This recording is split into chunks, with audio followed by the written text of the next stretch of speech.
Number one, I truly believe all people need to be needed. And one of the biggest holes and biggest gaps that we have when we talk about dementia is we don't give people a chance to nurture.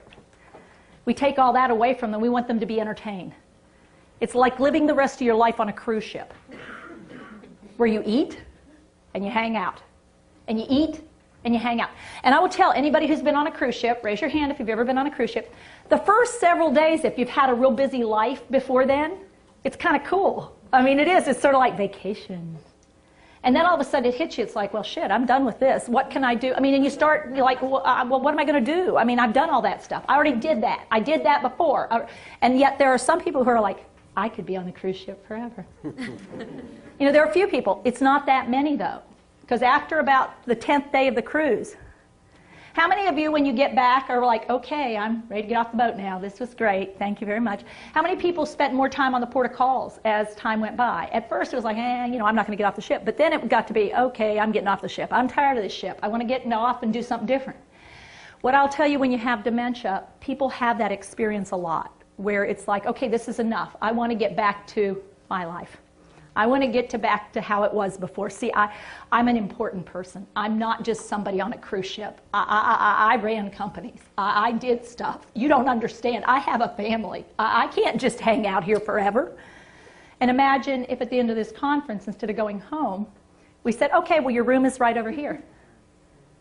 And no matter what you said, we didn't listen. And we just kept saying, no, no, this is where you stay. And you said, no, no, no, I came for a conference. See, I've got things I've got to go do. I mean, this was nice, but let me out of here. And we kept saying, And you know what? If you keep using that cell phone, we're going to take it away because your family can't stand these phone calls anymore. And what if we locked you in? So no matter what you did, how many of you would start to get a little anxious and nervous and frustrated and start swearing at me and telling me, this is ridiculous. I'm calling the police. You think I won't? You can't tell me what to do. So when I say this, I really mean we all too often sit in the driver's seat and don't realize they've been in the driver's seat for years and years, and all of a sudden we're asking them to move over and get in the back seat. And we don't even listen to them. This is not like a chauffeured limousine. This is like I'm the boss, do what I say. The second thing I'm going to say is we give people very little to do when we take away things. We want them to be entertained by eating. We want them to be entertained by being entertained. And what we need to think about is what roles and responsibilities did they have, so how can we try to preserve some of that? How can we reimagine that so they still have a place and a person to be that makes sense to them? The third piece is that activities really can make a huge difference. What we provide and what we sort of set up and how we structure it and how we do it matters. Because if I come over and say, oh, look, aren't you looking pretty? Oh, my heavens, you're the cutest little thing. You're just cute as a button. Look at you. Here, you need to have something to drink, sweetheart. Here, have a little... Now, don't start. No, it's okay. It's all right. No, I don't want it. Now, stop. This is silly. Now, we don't do that. What does she have, PRN? Okay. Ativan is the right answer, by the way.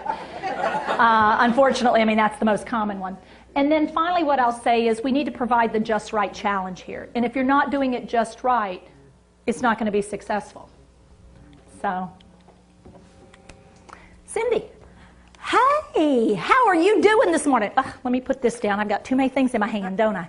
Listen, I wanted to stop by. I want you to try, I got some new coffee.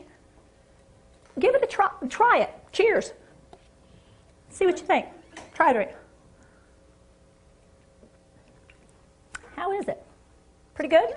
I like it. Enough cream? Yeah, good. You think? Yeah. Try it. Now make sure, because before I go, I want to make sure you got enough in there. Yeah? A little bit more? Do you need it warmed up? Good. Really? Good. Well, you know what? Come with me, because I could use your help to warm mine up if you don't mind. Come on with me. Cindy, come on. Thank you. You're the best. I don't know what I'd do without you. Now, what was my real goal? I wanted to go to the bathroom. What haven't I said a word about? What have I done? Created a positive relationship, gotten her up, we're going somewhere. We are going to stop by and we're going to mess with my coffee, but guess what's right out there? The bathroom, and I'll say, oh, as long as we're up, come on, let's go in here. And I might even say, well, let's wash our hands before we do anything. Go in the bathroom, do that, go to the bathroom. What you just saw me do was a way of engaging that was just right.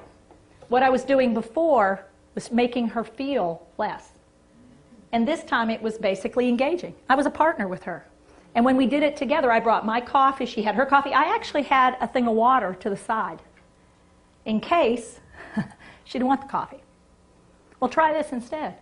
You know how it is. You dry out, and I know you really like, let me see your skin. Ways to help people want to do what you want, but you got to create the just right challenge.